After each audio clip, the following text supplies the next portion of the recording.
Цель провокации – обвинить Россию в том, что она применила оружие массового уничтожения на украинском театре военных действий, тем самым запустить в мире мощную антироссийскую кампанию, нацеленную на подрыв доверия к Москве. По имеющейся информации, две организации Украины имеют конкретное поручение по созданию так называемой грязной бомбы. Работы находятся на завершающем этапе. Располагаем сведения о контактах Офиса президента Украины с представителями Великобритании по вопросу возможного получения технологий создания ядерного оружия.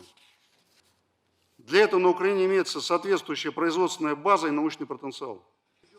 По планам киевского режима, подрыв такого боеприпаса можно будет замаскировать под нештатное срабатывание российского ядерного боеприпаса малой мощности, в котором в качестве заряда используется высокообогащенный уран.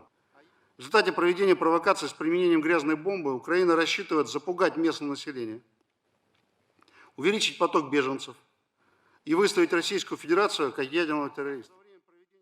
I'm Senator Dick Black. I'm happy to be here with you this morning. Let me get right into this. Here's where we are now. There are influential Republicans who have begun calling for reductions in aid to Ukraine and also for immediate peace talks to end the war. President Trump has called for talks, and he says we have to avoid being dragged into World War III. He said the war never would have happened under his watch, but in any event, he wants to end it now. The Pope has called for negotiated, peaceful solutions to the war. And we had a fairly dramatic announcement.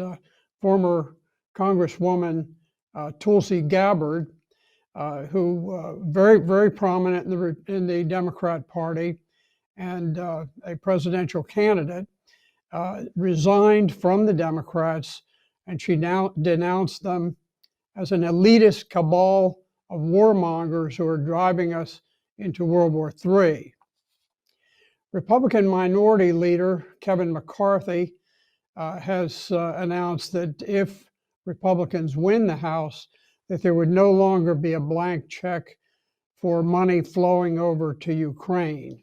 He wasn't saying they were going to cut it off. He just said that it was going to become much more closely scrutinized.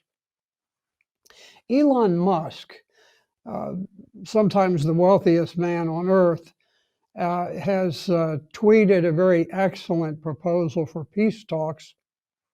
I won't go into all of it, but it did include the United Nations moving into the contested areas and conducting binding referenda to let the Ukrainians on the border vote and decide, do they want to remain in Ukraine or do they want to join Russia?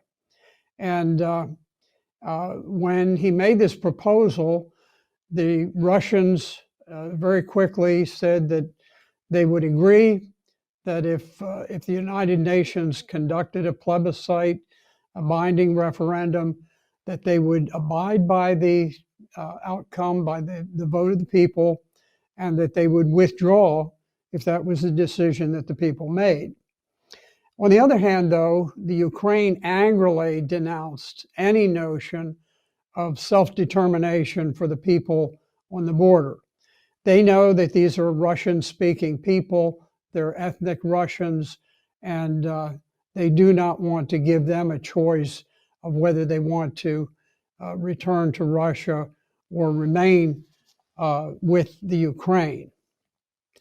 Now, while this is going on the other side of the aisle, we have Democrat Senator Chris Murphy, and he said that he believes that if Republicans win either the House or the Senate, that they will cut off all aid to Ukraine. I don't agree with him. I don't think that's likely to happen, but he's trying to obviously whip up some interest from among the globalists who have a tremendous amount of wealth and power at stake in this war. Now, here's the thing. Strangely, when Joe Biden pushed through an aid package for Ukraine, just a massive spending bill that has $40 billion, half of it for actual weapons. Not a single Democrat voted against this bill. Media Benjamin, the co-founder of Code Pink, a radical Democrat anti-war group, said this, quote, "We were flabbergasted that not one Democrat voted against the $40 billion bill for Ukraine, not even the Squad or the Progressive Caucus." At the same time, 57 Republican conservatives did vote against this massive bill of arms for Ukraine. So you can see which direction it is. The Democrats are all in for war. The Republicans are having second thoughts. They say it's time for caution. We can't afford to be spending all this money there. Well, looking at this stark distinction in the two parties, it smells to me like a political trap. And it really worries me a great deal.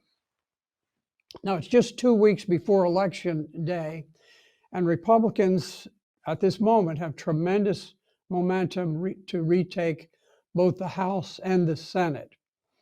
This is going to happen unless the Biden administration can pull off a very nasty October surprise to tip the elections.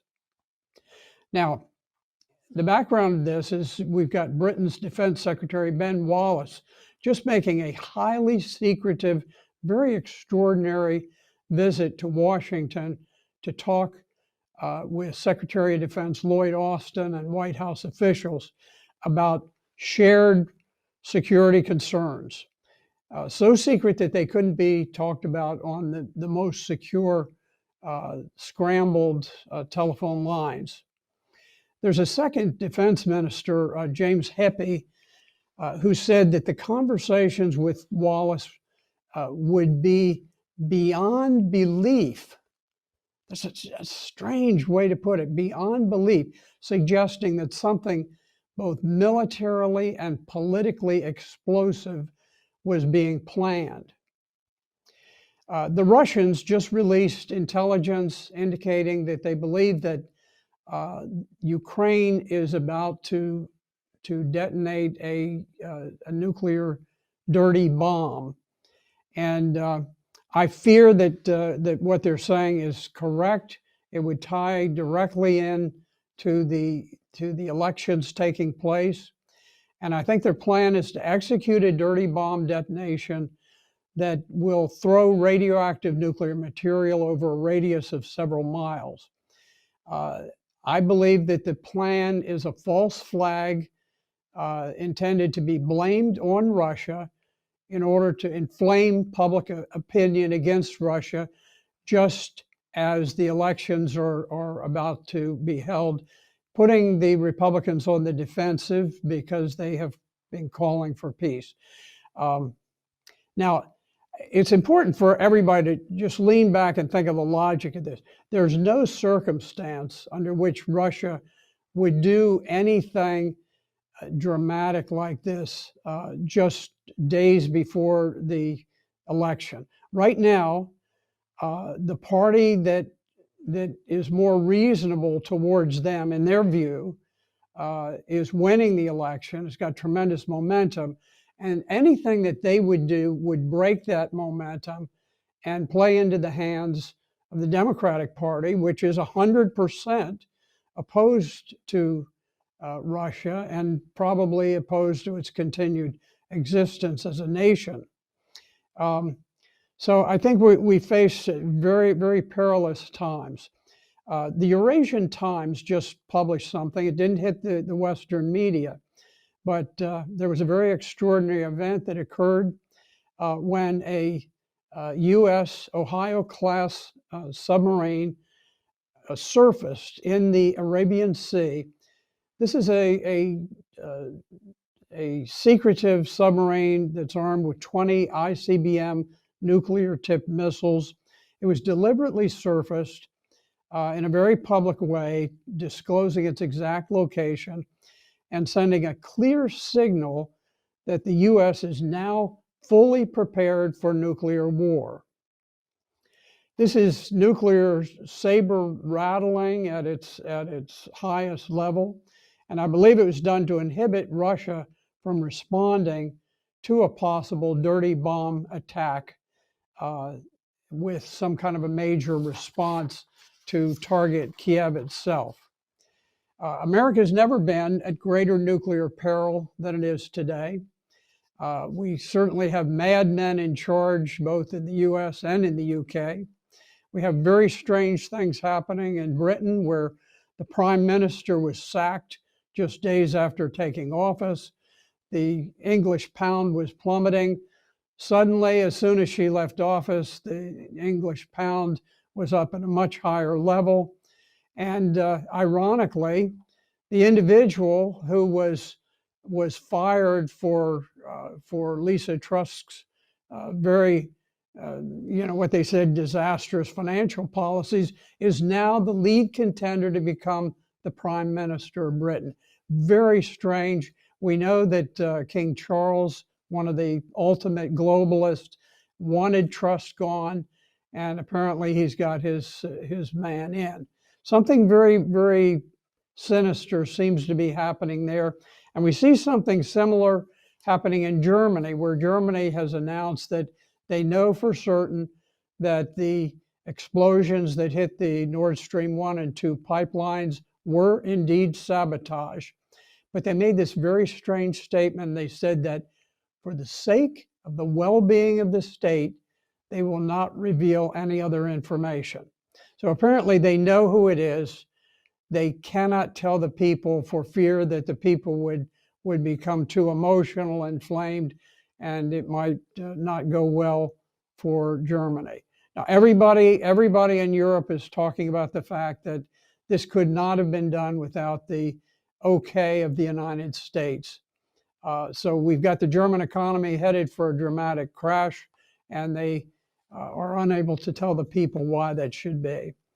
I think we all need to be very alert for things that may happen within the next few days leading up to the election.